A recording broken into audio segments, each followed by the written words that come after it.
Préstele atención a este video. En pantalla, uno de los funcionarios de mayor confianza para el presidente Petro y a la vez uno de los más perseguidos, cuestionados y controvertidos por la oposición y un sector de la prensa. Y la verdad es que su protagonismo no es poca cosa, porque Ricardo Roa es el presidente de la empresa más grande e importante de Colombia, Ecopetrol. Atendemos rigurosamente todas las leyes, la normativa, la regulación.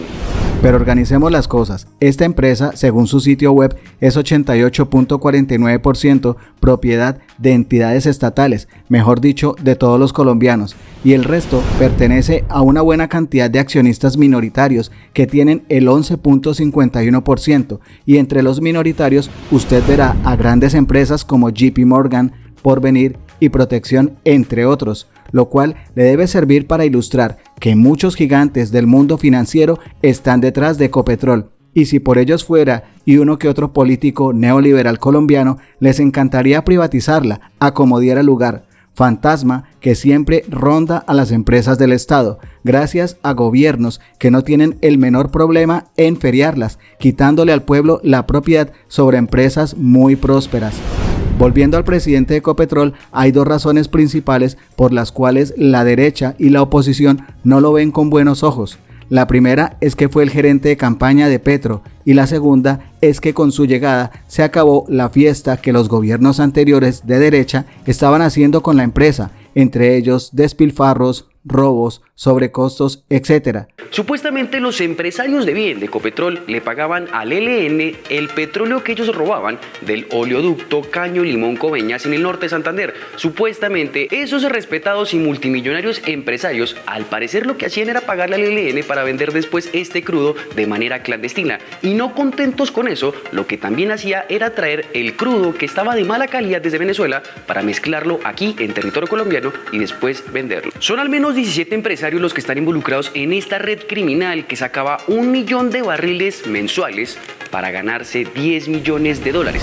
Pero cuando se habla de plata, negocios y empresas, lo que habla son los resultados, el estado financiero y la proyección en el tiempo. Y durante los próximos minutos usted podrá comprobar que Ecopetrol no solo está en buenas manos, sino que el presidente Petro acertó en la elección de Ricardo Roa, y que la empresa sigue cuesta arriba para el beneficio tanto de los colombianos como de los privados. Así que no se pierda lo que sigue, porque este caballero de hablar calmado y liderazgo paciente es en la práctica un genio.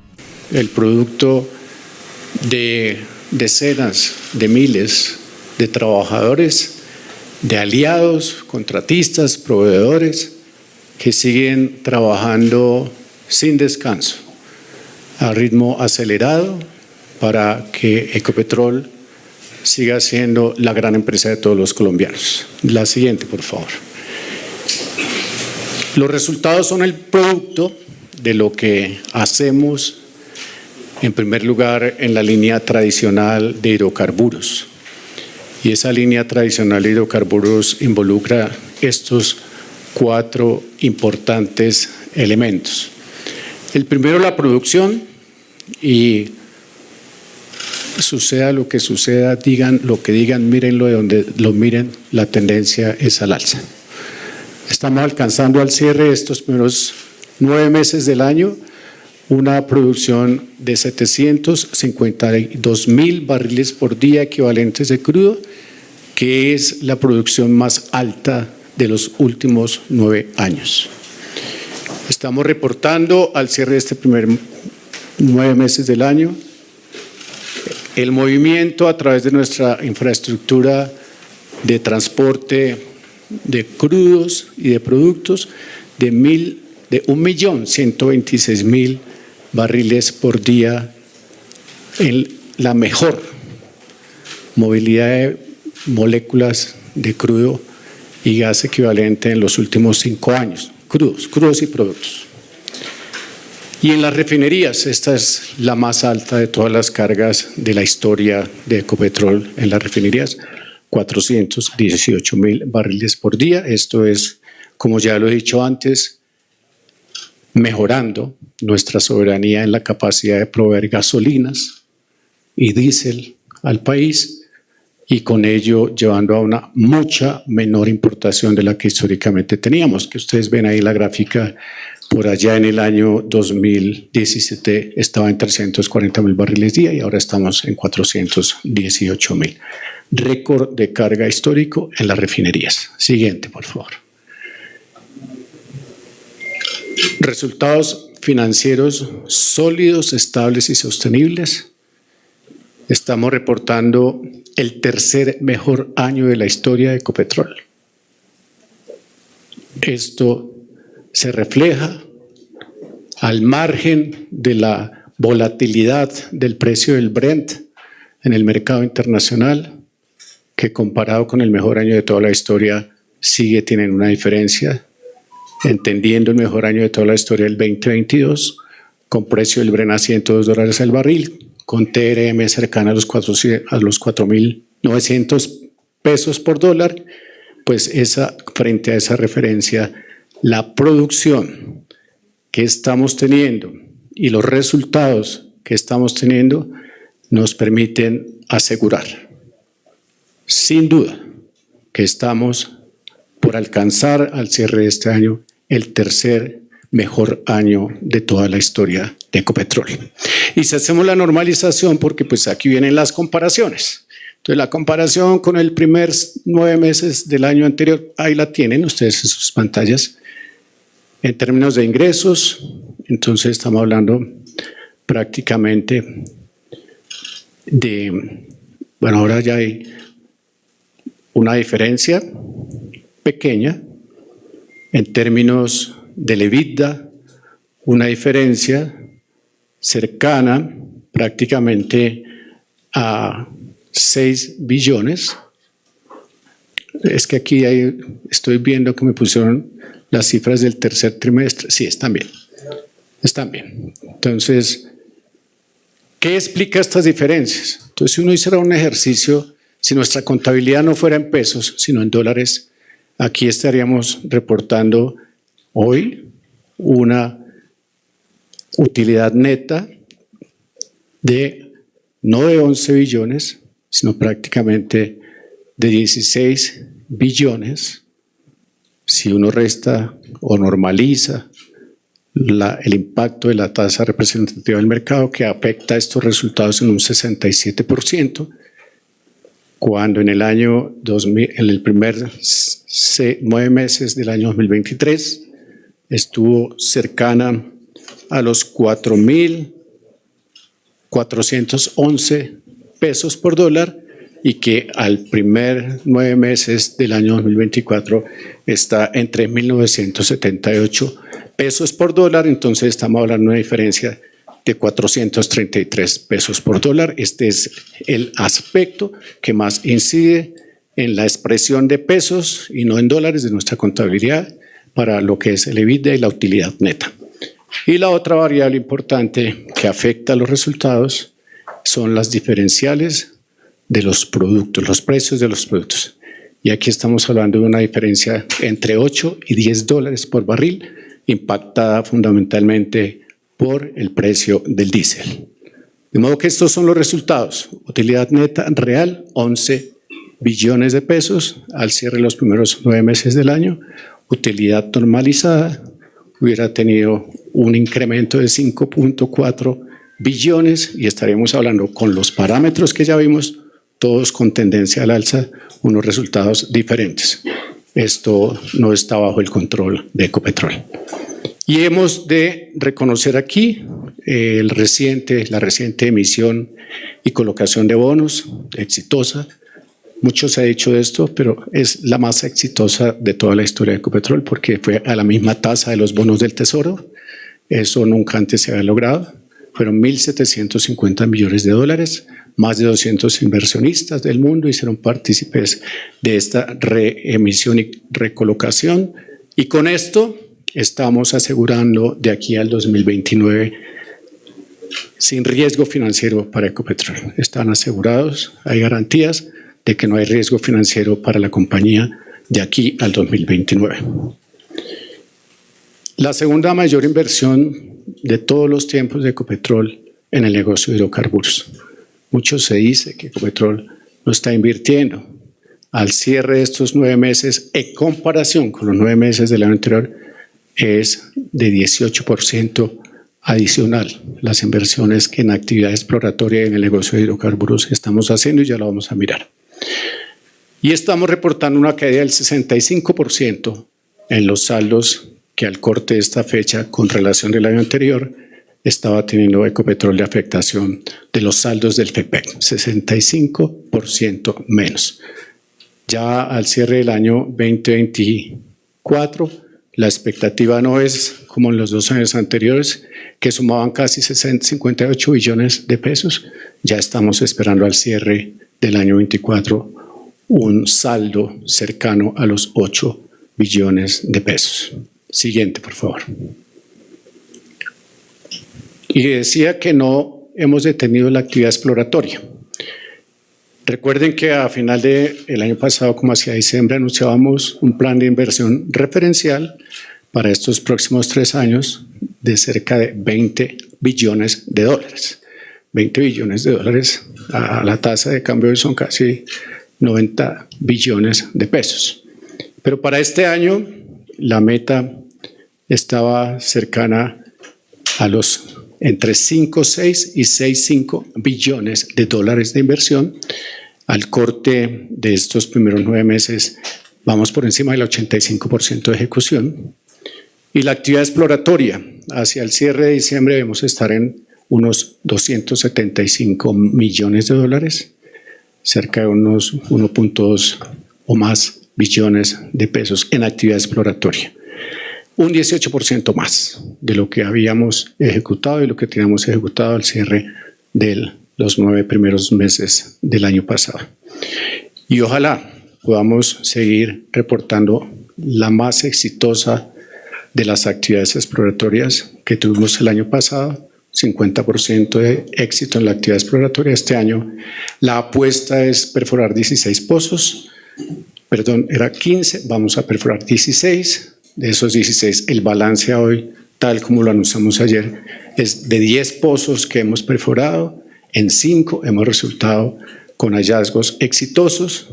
En pruebas extensas se anunció ayer por parte de Geopark y nuestro aliado, nuestra empresa filial Jocol, una actividad exploratoria que está en pruebas extensas, en facilidades ya existentes que nos van a permitir muy rápido, en 3 y 6 meses, ir por unos al menos 5 millones de barriles equivalentes de petróleo en unos 5 o 6 meses en reservas 1P. Estos son anuncios importantes porque están haciendo ver que la actividad exploratoria sigue, que nosotros tenemos más de 88 contratos vigentes para buscar, son 7.2 millones de hectáreas que tenemos entre los 3 países donde estamos explorando, en Colombia, en Brasil y en Estados Unidos. Y pues ustedes ya conocen ya detalles con el comunicado de ayer de los éxitos exploratorios y de los pozos que nos faltan. Ahí está, nos faltan ya de aquí a lo que resta del año la información de 3 o 4 pozos y la perforación de 2 más. Siguiente. En gas, entonces, estamos hablando prácticamente de unos resultados también asociados al hallazgo quizás más importante de toda la historia del país. El hallazgo que fue suspendido temporalmente por una sentencia judicial en el que nosotros, yo lo puedo seguir llamando bloque Tayrona y podemos seguir llamando Chua 2, eso ya el fallo dijo que podíamos tener, pero por respeto a estas comunidades vamos a llamarlo Sirius y vamos a llamar al bloque Guajira Off, esa es la sigla de Guaoff. Y entonces ahí estamos ya con el fallo reorientando la agenda y el cronograma para poder hacer las perforaciones de los taladros delimitadores y poder hacer anuncios, ojalá muy rápidos. Y Comodo 1, yo quiero tocar aquí el tema de Comodo 1 porque hemos estado muy acuciosos con la ministra de Medio Ambiente, con el señor director de la ANLA, con quienes esperamos muy pronto hacer anuncios de la reactivación de las actividades de la licencia del campo Cómodo 1, donde las expectativas quizás estén rondando los mismos valores del volumen técnico. Muchos decían, pero ¿por qué hablaban de 4 o 5 terapias cúbicos? Este volumen es el volumen del gas en sitio, y la cifra que siempre hablo de Ecopetrol, que es del orden de 4.5, entre 4 y 4.5 terapias cúbicos, es el volumen técnico, es decir, el posible de extraer de este bloque, con lo que esperamos. Ahí está la agenda, el cronograma para información de todos, estar entrando por temprano en el 2029, por tarde en el 2030.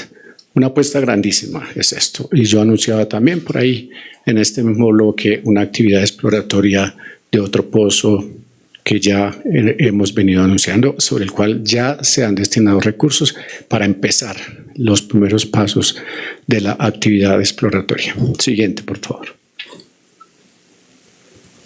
Seguimos trabajando para transformar a nuestras comunidades en territorio, donde tenemos proyectos o donde desarrollamos actividades. En lo ambiental, 253.000 toneladas de CO2 equivalente en emisiones de reducción de efectos de gases de efecto invernadero. Esto representa, frente a la meta para este año, un 97% de avance. Vamos en ahorros de 2.29 terajulios, acumulando desde el 2018, donde se empezó esta medición, prácticamente 14.24 petajoules, y hemos hecho la incorporación en este periodo de nuestra granja solar en la Sierra de Infantas de 56 megavatios para apoyar las necesidades de abastecimiento eléctrico en nuestros activos en esa zona. 341.000 millones de pesos es la inversión, la contribución social. Quizás estamos finalizando con unos proyectos muy importantes. Son 38.000 estudiantes beneficiarios con programas de desarrollo en obras escolares y obras por impuestos que benefician y transforman vidas en las comunidades donde actuamos. Y en tecnología, innovación e investigación inauguramos el 5º Centro de Innovación Tecnológico Econova, donde estamos implementando más de 100 soluciones digitales que promueven nuestros proyectos de eficiencia energética y de descarbonización. Quizás es por primera vez que se nos mide el aporte a la sostenibilidad y a la utilidad del Grupo Ecopetrol, donde estamos contribuyendo ya con 90.000 milloncitos de pesos a la utilidad neta producto de estas actividades y estos licenciamientos. Siguiente. Gestiones para destacar en estos primeros 9 meses del año. Una gestión exitosa y rápida para atender eventos operacionales y de entorno. Hemos tenido unos momentos, unas semanas bien difíciles.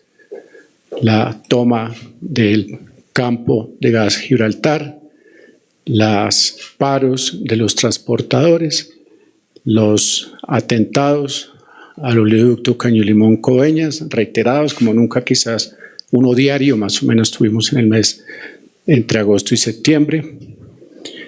Nosotros seguimos invirtiendo en tecnología, afianzando los convenios con la Fuerza Pública, el Ministerio de Defensa, la Fiscalía General de la Nación, la Policía Nacional, el Ejército, mejorando esos presupuestos y esos recursos para que la acción frente a la afectación del orden público y los hechos de grupos al margen de la ley puedan ser controlados. Le aportamos 360 gigavatios día de gas en 2026. Aportaremos, estas son apuestas de gas en 2026 mediante contratos ya suscritos para atender la demanda de ese año. La actividad exploratoria, como ya lo dije, 1.3 billones de dólares, 1.300 millones de dólares para los años 24, 25, 26. Estamos tranquilos y contentos de estar cumpliendo las metas de descarbonización y eficiencia energética con mucha antelación. Mantenemos firme ya la aceleración de la meta de incorporación de energías limpias a nuestra matriz. Esto que era cuando yo llegué hace 1 año y medio para el 2030, el año 30 vamos a tener más de 900 megavatios incorporados de energías limpias en nuestra matriz. Y proyectamos, como ya lo mencioné, un saldo del fondo de los saldos del PP para el fin de año cercano a los 8 billones de pesos. Siguiente. Hasta ahí llegaba. Esto es lo que estamos reportando de resultados técnicos, de desempeño, operativos y económicos al cierre de estos primeros 9 meses del año 2024. Muchas gracias. Bueno, colegas, abrimos la sesión de preguntas. Les pido por favor levantar la mano, decir su nombre y medio de comunicación al que representan. Empezamos por Laura. Hola, buenas tardes para todos. Bueno, presidente, ahorita estuvimos en un debate de control político y en este pues se exponían muchos puntos de vista, por supuesto el de ustedes, también el del gobierno y también de Naturgas. En varios meses están en la misma posición, que si hay gas, que no hay gas. El ministro lo ha dicho, no hay riesgo de racionamiento para el próximo año, pero realmente, ¿cómo estamos entonces sobre los temas de gas? ¿Qué ha pasado con esos avances en Sirius, bueno, Chuba? Usted lo dijo en el debate también que Comodo va a tener buenas noticias en los próximos días, no sé si semanas, de lo que se puede avanzar con esa licencia ambiental. Esa es la primera pregunta. Y la segunda tiene que ver con Reficar. Ustedes hablaron de ese mantenimiento que va a tener de 7 a 8 meses, pero sí hay riesgo de apagón, porque lo que ha dicho Reficar es que esa subestación está mal construida. Y si esa subestación va a tener que hacerse una más, y si se va a tener que hacer una más, ¿de cuánto va a ser la inversión? Pero mientras se mantiene, ¿habrá riesgo? Bueno, con mucho gusto aquí vamos a hacer el gas. Entonces, hace unas horas estábamos en un debate de control político, Comisión Quinta de la Cámara de Representantes, y la mayor preocupación era esto, que seguramente al país y a todos ustedes les asiste, las cifras. ¿Cuáles son los números? ¿Hay o no va a haber gas suficiente para abastecer la demanda del año 2025? Y entonces yo decía algo que es real. Cada quien se para en una ventana de tiempo distinta y con base en lo mismo. Si nos paramos el día que hubo el mantenimiento del SPEC, pues se anunciaba una limitación de suministro programada y una afectación importante en la generación térmica, sobre todo en momentos que estamos teniendo todavía críticos. Todavía los embalses, por más que llueve, no se recuperan en su expectativa de media histórica, que para este cierre de diciembre de este año debería estar en 70% de ese nivel promedio histórico de reservas en los embalses. Todavía estamos lejos de ello. Y entonces la respuesta es, por allá salió gas para las térmicas y no hubo racionamiento eléctrico asociado a la demanda de gas por el mantenimiento de SPEC. Segundo, cuando yo hago el anuncio, creo que por allá en junio de este año, en Andesco, entonces el número que tienen, señores, para el año 2025 necesitamos 121 gigavatios día de gas, de los cuales 40 eran de nuestra necesidad. Nosotros teníamos un déficit como Ecopetrol de 41 gigavatios días de gas. Recuerden que nosotros históricamente consumimos cerca del 25% de la producción total de gas del país. 250 gigavatios día es lo que históricamente veníamos consumiendo. Y entonces ahora la expectativa para el año entrante es consumir cerca de 45 o 50 en nuestros activos y cerca de 170 en nuestras refinerías, con lo cual vamos a tener una demanda de 30 gigavatios, casi 40 gigavatios día de gas, menos de lo que teníamos y que habíamos mencionado en ese momento. Aparecieron 2 nominaciones de gas importantes, los pozos en Brujo y Encanto. Mágico, por ser octubre que anunciaron, Mágico y Encanto. Esos pozos pues están ofreciendo cerca de entre 26 y 36 gigavatios día más de gas. Hizo también un ajuste la unidad de planeación energética respecto de la expectativa de crecimiento de la demanda para el año entrante de gas del 4 o 5%, que frente a este año no es tan evidente, porque la sola reducción este año en promedio SPEC importó 183 GBtu de gas. El año entrante, en promedio, SPEC va a importar cerca de 103 GBtu de gas, porque no va a haber la demanda térmica que hubo este año por Niño y por la extensión del fenómeno ambiental especial que nos llevó a abril y a comienzos de mayo a estar en un punto de estrechez muy grande. De modo que la realidad es, vamos a tener oferta en el 25 de unos 937 GBtu de gas. Esa es prácticamente, la oferta va a ser, de 936 GBtu de gas, unos 560 GBtu de gas va a ser la demanda nacional sin refinerías y sin generación térmica. El consumo de Ecopetrol va a estar en 217 GBtu día, ya no 250. Y estamos con la expectativa de que para la generación térmica se van a requerir cerca de 178 GBtu de gas.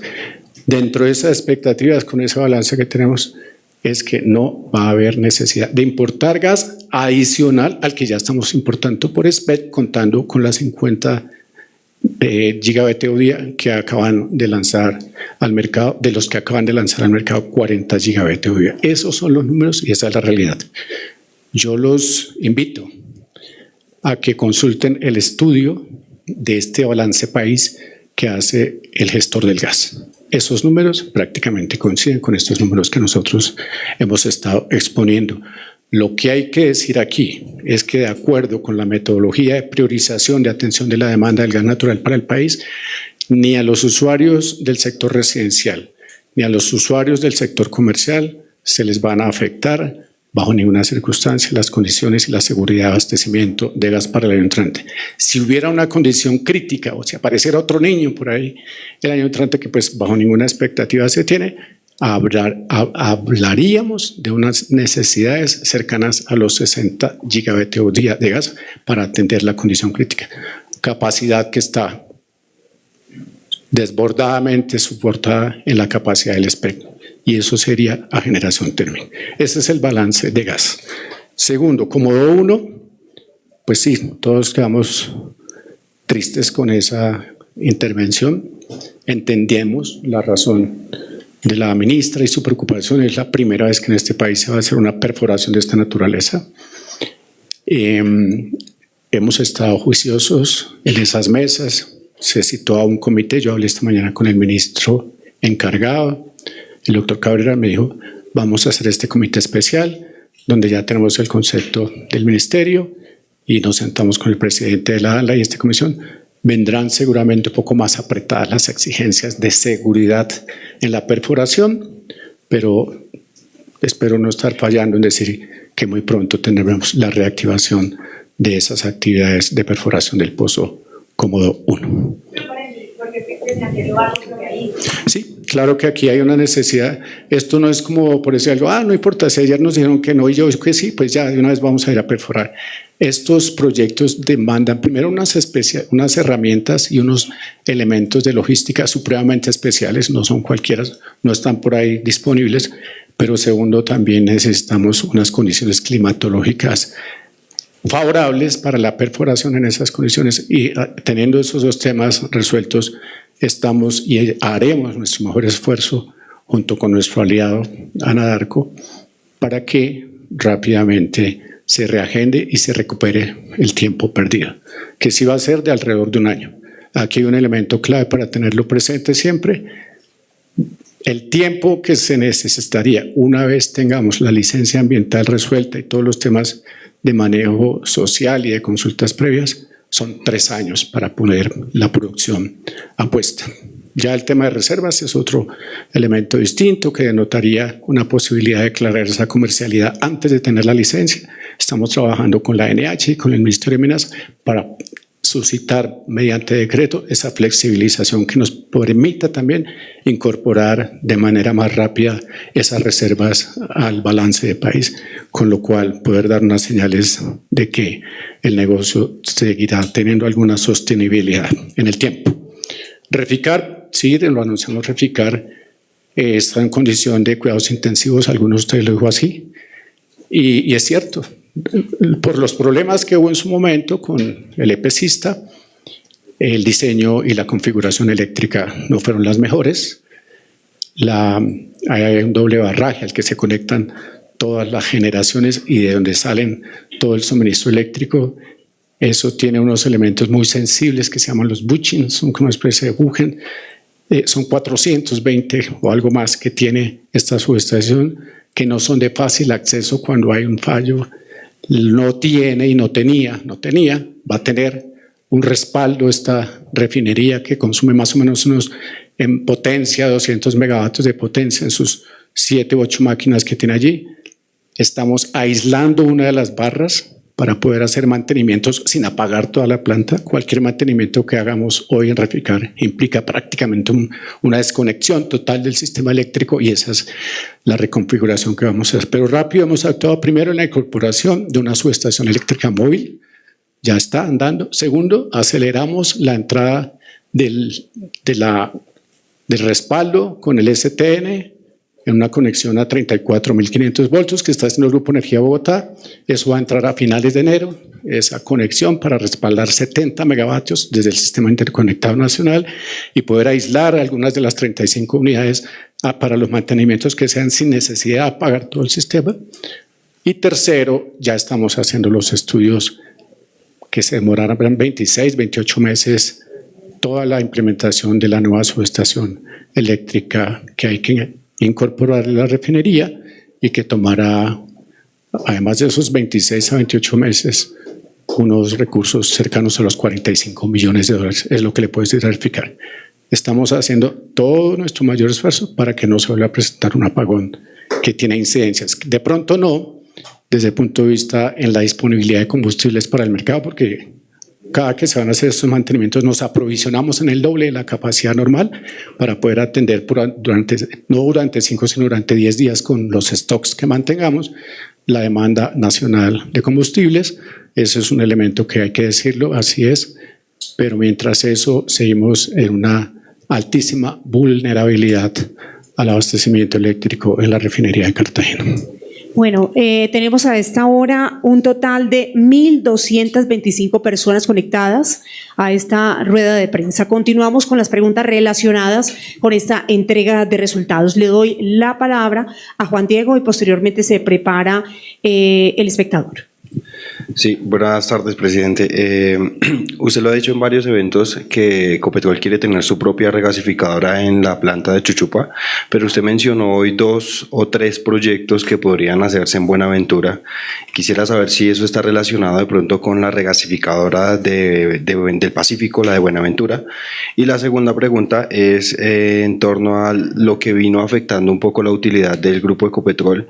En el informe veía algo, el impacto de la TRM, inflación y precios internacionales del crudo, pero al revisar la TRM estuvo algo parecido al principios del año pasado. Entonces, ¿cuáles serían esos indicadores que afectaron la utilidad?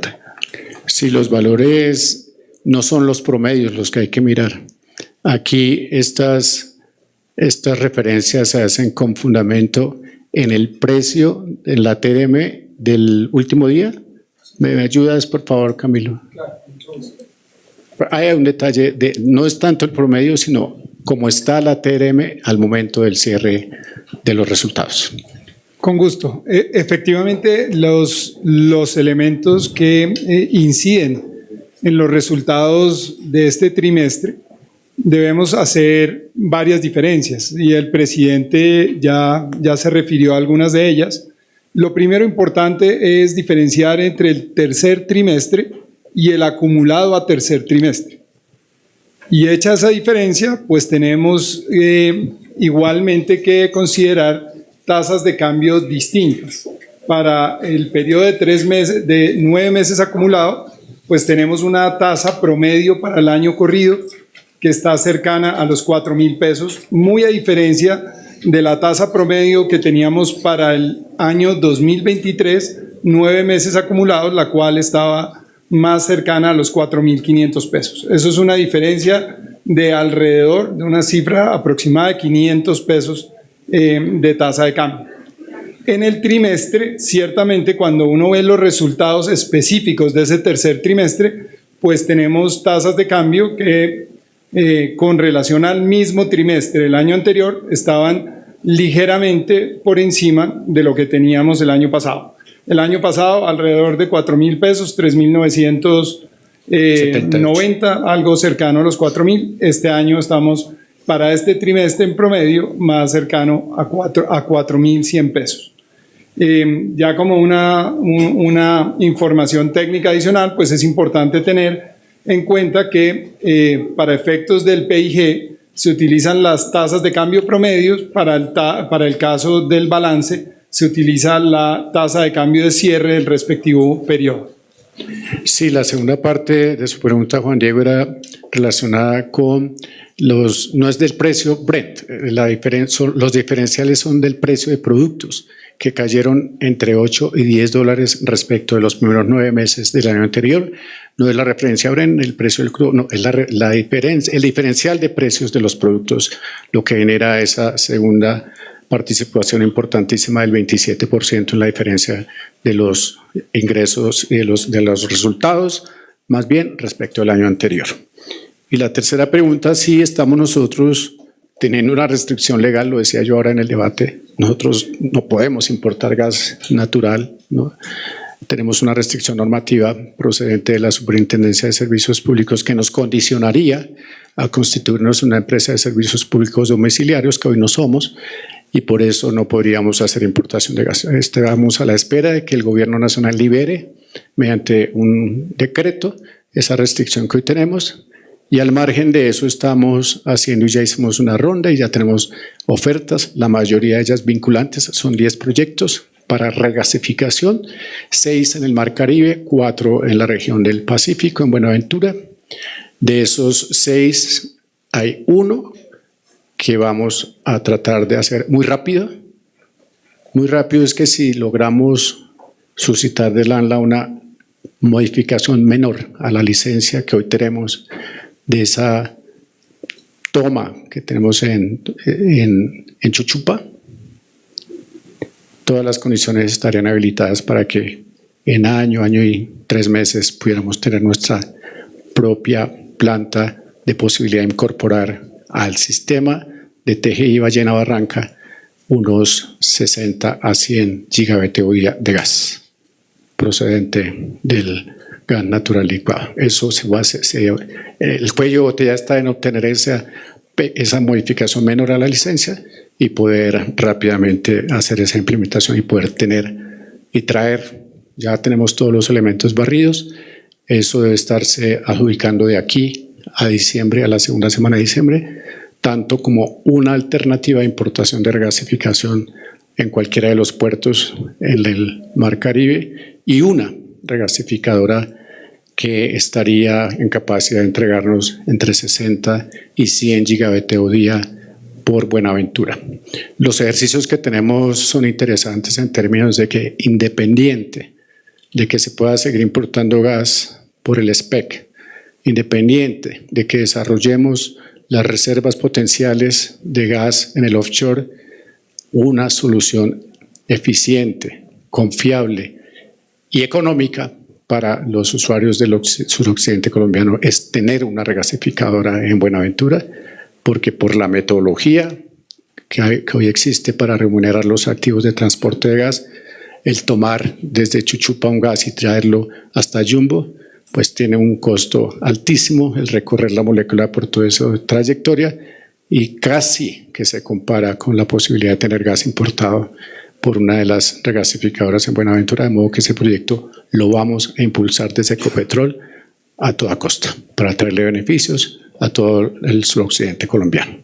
Esos los ejercicios que tenemos son entre 50 y 400 gigavatios día que hemos recibido en esas 8 ofertas que estamos evaluando. La 9ª es la nuestra que estamos desarrollando internamente y eso es el estado actual de las alternativas que hemos anunciado.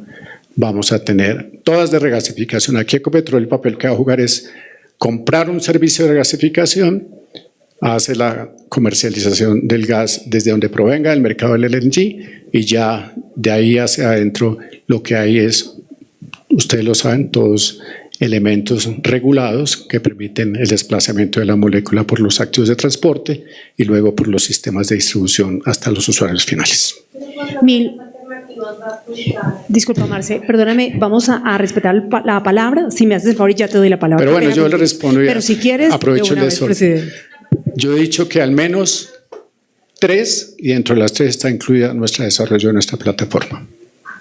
Continuamos con nuestra compañera de RCN Radio, Mafe. A esta hora, presidente, ya tenemos 1.452 conexiones. Bueno, presidente, yo tengo 2 preguntas. Primero, desde Ecopetrol se está pensando importar qué cantidad de barriles de Jet A1 específicamente para la temporada navideña, que ya se acerca, y la otra, ¿qué impacto tiene el Fondo de Estabilización de Precios de los Combustibles en estas utilidades de Ecopetrol y a hoy cuánto se le debe? Bueno, bien. Primero hemos hecho anuncios por allá hace unos 3 meses del incremento importantísimo de cerca del 15% en lo que era la demanda del Jet A1 para la aeronavegación. Estábamos hacia septiembre en 37.500 barriles por día. Ahora hay una expectativa de subir a 41.000. Hemos hecho importaciones por 300.000 barriles día para apalancar esa capacidad que tenemos en nuestras 2 refinerías de abastecimiento de Jet A1. Hicimos un primer piloto importante, producir 20.000 barriles día de Jet A1. Lo logramos con un porcentaje de mezcla de 1.5% de biocombustible. Eso es prácticamente la demanda de un día, ¿no? Eso es importante. Y vamos a reforzar esas pruebas para poder darle una mayor autonomía y hacer una producción en serie de este Jet A1 ya SAF, como se conoce, por la adición de la componente de mezcla de origen orgánico. Eso es lo que estamos tratando de hacer. Esas importaciones inicialmente fueron para suplir esos stocks que agotamos por el crecimiento o por la decisión de algunos de los distribuidores mayoristas de no hacer la importación ellos y de no autorizarnos para hacerla. Ya ese tema está resuelto. Lo que les podemos garantizar es que no va a haber, como no ha habido en ningún momento, disponibilidad, no va a haber indisponibilidad de Jet A1 para atender esa demanda. Ahora sí vamos con Marce, nuestra compañera de Blue Radio. Perdón el desorden, presidente. ¿Faltó algo? Sí. FEPEC. Bueno, ya anuncié ahí que aquí está la presentación. La expectativa, esto pues lógicamente va a depender del precio Brent, va a depender de la demanda, de los controles que está haciendo el gobierno. El gobierno sigue implementando controles en el sentido de reducir muy rápidamente la brecha que le genera el subsidio de estos combustibles a las cuentas fiscales de la nación. Yo tengo una expectativa que con las decisiones que se tomen, que hemos estado hablando muy cercano al gobierno, la expectativa sería de pronto focalizar esos subsidios exclusivamente a sistemas de transporte masivo en las ciudades y a transporte de carga de alimentos. Allá estarían orientados esos subsidios, de ahí para adelante se irían eliminando como se han venido eliminando y podríamos estar pensando que al cierre del año entrante vuelvan a estar los saldos de FEPEC en su histórico antes del 2020, donde no pasaban de 1,2 o 1,3 billones de pesos al año. Esto no afecta, ¿qué afectaba y qué afectó durante estos últimos 2 o 3 años? Pues la caja de la compañía, con la caja, las inversiones, la operación, eso venía afectando. Ya hoy, yo no sé si podría hacer este anuncio, pero la caja con la que vamos a cerrar al terminar este año va a ser como 10 veces la caja con la que terminábamos en años anteriores. Entonces sí le da un margen importante de flexibilización. Por primera vez en estos últimos años hicimos un prepago de deuda de $500 millones, 250 millones de dólares caja y 250 millones un crédito de un banco japonés. Eso era lo que debíamos haber hecho que ir en el mundo. ¿Cómo? El saldo de hoy acumulado. 2 billones del año pasado para este último trimestre, 2.1 billones, que nos ha hecho el anuncio de Hacienda que nos va a transferir mucho antes de. Ahí no habría ya un saldo de vigencia al año anterior, estaríamos en cero, y estaría el acumulado de estos 8 billones que estamos estimando con los que cerraríamos el año. Correcto, presidente. El saldo del FEPEC al comienzo de este año 2023 era cercano a los 20 billones de pesos. En este año se han recibido 17.7 billones de pesos de pagos. Lo que está pendiente son 2.8 billones que ya el presidente decía se deben pagar en este último cuarto trimestre. Muy posiblemente se adelantará el pago según la información que nos dio el Ministerio de Hacienda, y con esto tendríamos cumplido el pago de la totalidad de los 20 billones de pesos. Para el año entrante se espera un balance del orden de 8 billones de pesos, entre 7 y 8 billones de pesos, que dependerá, por supuesto, del comportamiento del precio del diésel para el siguiente año. Gracias por hacer parte de la comunidad Magenta Radio. Si te gustó el video, por favor compártelo, comenta y por supuesto darle like. Nos vemos en el siguiente video.